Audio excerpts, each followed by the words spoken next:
আমরা যখন নবী সাল্লাল্লাহু আলাইহি ইসলামকে সালাম দেই, দুরূদ পাঠ করি, বিষ্ণু সাল্লাল্লাহু আলাইহি ইসলাম কবর থেকে ওই সালামের উত্তর দেন। আল্লাহ তাআলা ওনার রূহটাকে ফিরিয়ে দেন, উত্তর দেন। সাহাবারা বললেন, ইয়া রাসূলুল্লাহ, কিভাবে আপনি উত্তর দেন? আপনার দেহ মাটি খেয়ে ফেলবে না? রাসূল সাল্লাল্লাহু আলাইহি ওয়াসাল্লাম বললেন, ইন্নাল্লাহ তাবারাকা ওয়া তাআলা হাররামা আলাল আরদি আজসাদাল আম্বিয়া।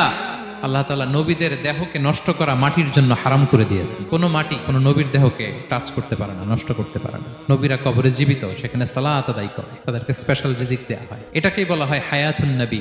তিনি বারজাকি জগতে জীবিত, উনি উনার কবরে এখনো জীবিত অবস্থায় আছেন, হায়াতুন নবী। তবে আমরা এখন যেরকম জীবিত এরকম নয়, বারজাকি জগতের জীবিত। তিনি ইন্তেকাল করেছেন, মৃত্যুবরণ করেছেন, নিঃসন্দেহে তিনি বারজাকি জগতে চলে গিয়েছেন, কিন্তু সেই জগতে তিনি জীবিত। এবং বিষ্ণু সাল্লাল্লাহু আলাইহি ওয়াসাল্লাম বলেন, আজান শোনার পরে কেউ যদি এই দোয়াটা পড়ে, আল্লাহুম্মা রাব্বা হাযিহি দাওয়াতিত তাম্মা ওয়াস সালাতিল কাইমা আতি মুহাম্মাদানিল ওয়াসিলাতা ওয়াল ফাদিলা ওয়া বা'আথহু মাকামান মাহমুদা আল্লাযী ওয়া'আদতা।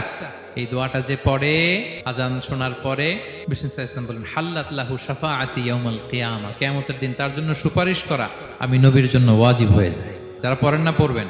এবার কিয়ামতে বিষ্ণু সাল্লাল্লাহু আলাইহি ওয়াসাল্লামের কি ফিচার থাকবে একটু কিয়ামতেরটা শুনে শেষ করি। বিষ্ণু সাল্লাল্লাহু আলাইহি ওয়াসাল্লাম বলেন, আনা আউয়ালু মান ইয়ানশাক্কু আনহুল কবরু।